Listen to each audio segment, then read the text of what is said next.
Space, the final frontier. These are the voyages of the Starship Enterprise. Its continuing mission: to explore strange new worlds, to seek out life and new civilizations, and to boldly go where no one has gone before. On September 28th, 1987, millions tuned in to hear those words for the first time. And then, roughly about 30 years later, I heard those words for the first time. My father loved sharing the shows from his childhood. It was a great bonding experience for myself, him, and my brother. A lot of the shows from his childhood were getting their own revamps and continuations during my own childhood, and so it was a great point of reference for us to share that cultural experience. As I continue to watch Star Trek for the first time, I began to realize that the show was having an effect on me in a way. I realized that even after the episode was over, I was still thinking about the show, which was an experience that I had not really had before. Star Trek is a deeply philosophical show. The Next Generation especially so, with its discussions involving what constitutes humanity, spirituality, the differences in culture that are absolutely prevalent throughout Star Trek. There's dozens of different alien species that are featured, and the core, roughly 7 or 8 species that are featured, have vastly different cultures. And some of those are, of course, inspired by humanity's different eras and ideals in our own history.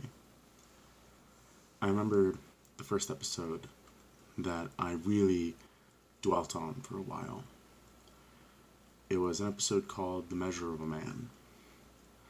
It's an episode following Lieutenant Commander Data, an android above the Starship Enterprise.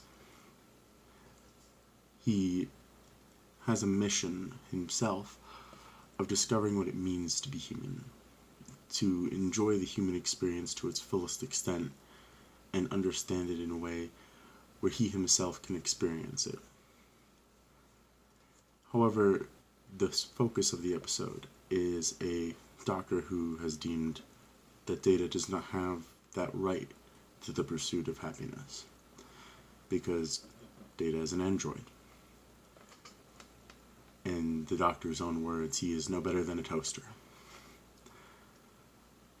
And I remember just how difficult it was watching that episode. See, as part of the episode, there is a trial, and the captain, Jean-Luc Picard, is set to defend Data, and the prosecution is the second-in-command, Lieutenant Riker. Now, Riker is a close friend of Data's, and so it was deeply troubling for him to be forced to essentially argue that his friend does not have rights. And it was an episode that really focuses on what it means to be alive, what it means to be conscious even, what constitutes self-awareness. The episode partially ends, the climax essentially is when the doctor who wishes to disassemble Data is on the witness stand, and he cannot meet his own criteria for self-awareness. He cannot prove that he himself is self-aware, thus, of course, providing a flaw to his whole argument. And I remember how deeply troubling it was watching that. I was young, in middle school, and I had not really seen anything that really had that sort of deep, heartfelt emotion to it. Of course, Star Trek is very well known for having those deep emotional moments, especially between characters who may not traditionally, in other sorts of media, experience those moments. In the original show, as in movies, it was fairly well known as part of the show that William Shatner's character, Lieutenant Kirk, and Spock had a very close friendship. It was their differences in style in both the academic field and as leaders on the Starship Enterprise, in which they found that commonality and that allyship, to the point where Spock sacrifices himself in one of the movies in order to preserve Captain Kirk's life. And it really is incredible watching the show back again. I usually try to rewatch it every few years just to re-experience that incredible philosophy. The show even opens in its first episode with a massive bout of philosophy, with this brand new crew of the Starship Enterprise, a crew that is freshly put together on a newly minted ship, who barely know each other, are accosted by a higher dimensional being known as Q, who decides that humanity must be tried for its crimes, essentially putting humanity's history on trial to see whether or not it is worthy of continuing. And it is very interesting because for those who have not seen Star Trek before, it is a great way to show the distance between the modern world and this future that Star Trek shows. A future free of a great many issues of our own time. Capitalism, racism, the general struggle of the day-to-day life is so incredibly different. Most of the things that we struggle with are not even questioned in that sort of world. You don't need to worry about having a roof over your head, being able to eat, being able to find an education or travel. If you want to do it, you simply just have to put forth the effort for it. And not much really can stand in your way as long as you put forth that drive. And Star Trek presents that world in a way where it is incredibly aspirational. Looking forward to seeing those different types of stories was what made Star Trek a routine in my life. When I was younger, we would watch Star Trek with dinner. We'd sit down, watch a few episodes, and it became one of those things that I thought about quite a bit after I was done eating, and even at school. I didn't have any friends at the time who watched the show, so I was sort of contained to my own self-thought. Watching these episodes that considered, things such as what constitutes humanity, or even episodes where I felt closely related to the story. Many of the characters face different issues because of their culture or because of their different backgrounds. And for instance, one of the characters is the security officer, Worf. He is an alien who was raised by human parents, and he has never known his own culture. His only experience with his culture is secondhand, through books and different documentary research. So he only has this distance between himself and his people for the longest time. It isn't even until his being stationed upon the Starship Enterprise that he even encounters another member of his own species. And that distance is something that I relate to personally.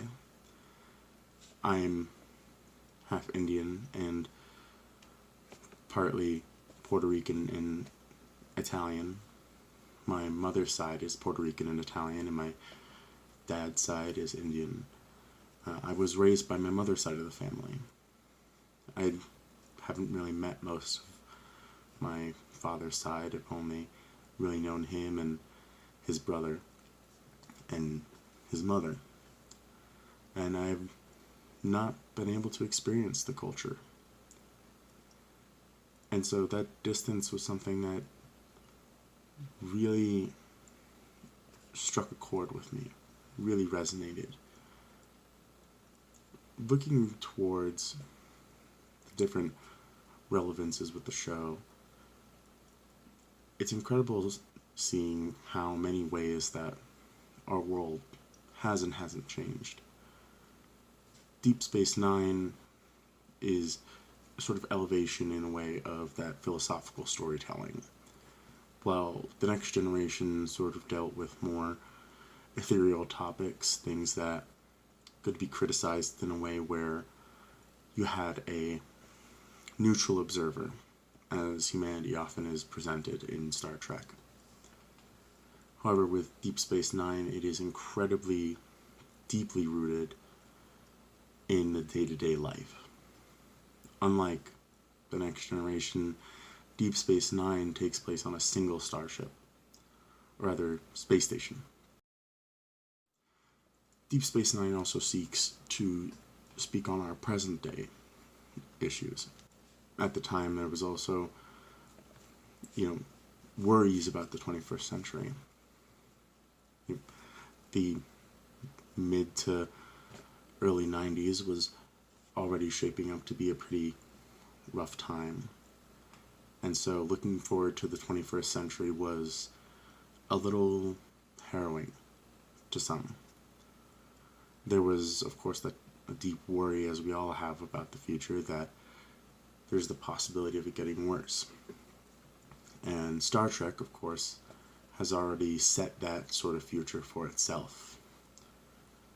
See, Star Trek has a deep difficulty with its history, as mentioned in the movie First Contact, for instance, in which the Starship Enterprise crew travels back to when warp technology was first invented, during, I believe, 2060.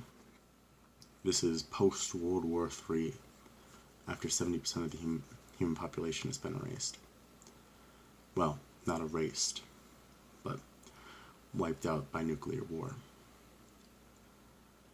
And then, more specifically, in the episode Past Tense, in which the crew of the Defiant, the starship that the crew of the Deep Space Nine station will use, they travel back to 2024 and experience firsthand the difficulties that we face now. Their predictions were unfortunately fairly spot on to how we have unfortunately created our world, or let it be created this way. The episode ends with Dr. Bashir, one of the members of the Defiant, who had traveled back in time to 2024, asking his captain, how could they have let it get so bad? And Captain Sisko simply says, that's a good question. I wish I had an answer. I actually had spoken with one of my friends regarding this, and during our interview, I had gotten some great points from them. I would like to play those now. Okay, sure. So I think an episode that holds a lot of relevance for today would be Past Tense. It's a two-parter from Deep Space Nine, where the crew of Deep Space Nine itself end up back in time in 2024 during an event called the Bell Riots. I know this episode's talked about quite a bit online, just due to how eerily similar some of the ideas in the episode are. Um, it largely shows off California creating these sanctuary districts within, I believe, San Diego or LA, where homeless people and jobless people and just other societal undesirables are sent to and just locked inside of with very, very little help and hope. Um, just rampant violence and lack of food and supplies being sent to them. Um, and there's numerous children there, and you see a lot of the social workers just dead inside, trying to do what they can, but realizing they can't because of a broken system. Not to mention just the pure authoritarianism coming from the police in the episode. Dick Miller just completely plays I don't know if the cop or security guard, but he's just so over all of these people in this essentially what would be a slum, and is just so quick to want to use violence against them, and so quick to just immediately hate them. It shows how sad and tired society is at that point. And I don't think it's necessarily pathetic, like some people claim. I think when they made this episode in the late 90s, that the writers really saw the writing on the wall, and I think a lot of the the groundwork for something like this was already being established within California.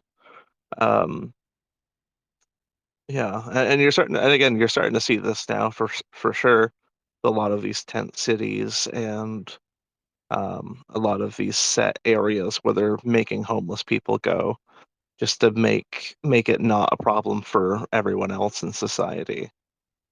And I think the ending of the episode is, I don't know, sad in a way. Julian Bashir asks the captain just like why didn't they do anything? And he just talks about just being everyone was just tired.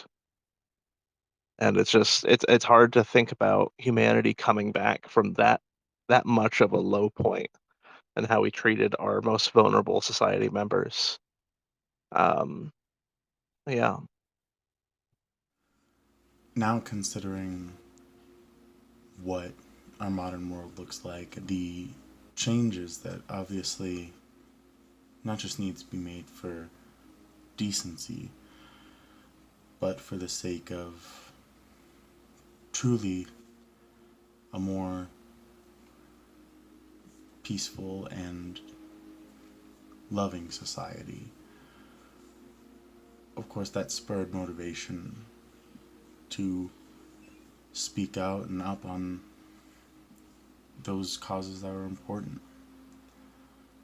I remember the first time I'd helped print out flyers and attended protests when I was in high school, and it was such a electrifying experience.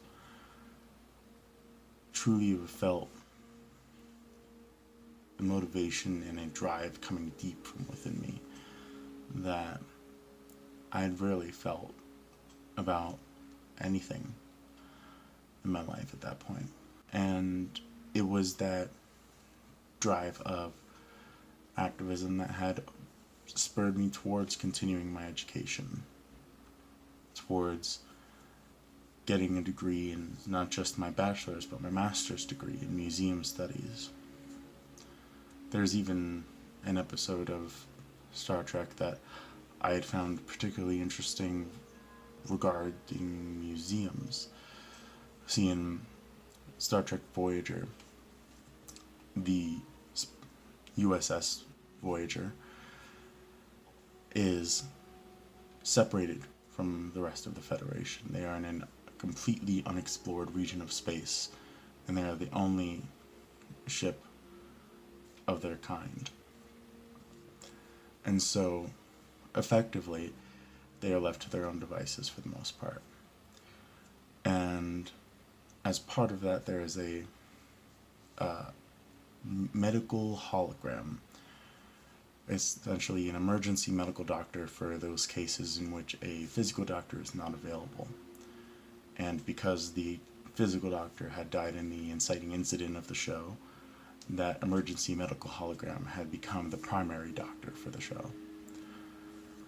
Now, the part of the museum that comes into it is that a chunk of the ship that contained data for that hologram had broken off during an incident in which the ship and its crew attempted to assist the planet with an environmental disaster. However, they could not make contact with that planet due to their strict rules on how to engage societies that had not yet developed warp technology. And so, using this information that they had gained from this computer, they had surmised essentially what had happened. And then later, upon gaining more access and understanding of this computer, they were able to access that hologram, who had a first-person account of what had actually happened. And that change of information in this museum was considered so incredibly controversial that it had actually fully uprooted their society and had begun very violent riots. I don't mean to laugh, but it was just something so interesting, because it was something that I had not really considered, is that real impact the museums could have on history. Because it's not just the presentation of history in a pure form, it's the presentation of a curated history that is peer-reviewed and filtered through numerous steps in order to ensure that it is the most accurate and most engaging form of presentation. And that truly didn't inspire me more to look towards museums as a source of my continuing activism in education. Even as I look towards, current issues regarding what is important to me, such as, of course, being a trans person is very difficult in most parts of the United States, and even in other supposedly progressive countries, to purely exist. Of course, there's hundreds of anti-trans laws proposed just this year. I believe the last statistic I saw was 486, and that was back in March. And thinking of not just the world of Star Trek and how it was so incredibly open and accepting of any sort of identity. There's many characters who are gay or on the spectrum, and that is just sort of unquestioned. It is so normal for their society.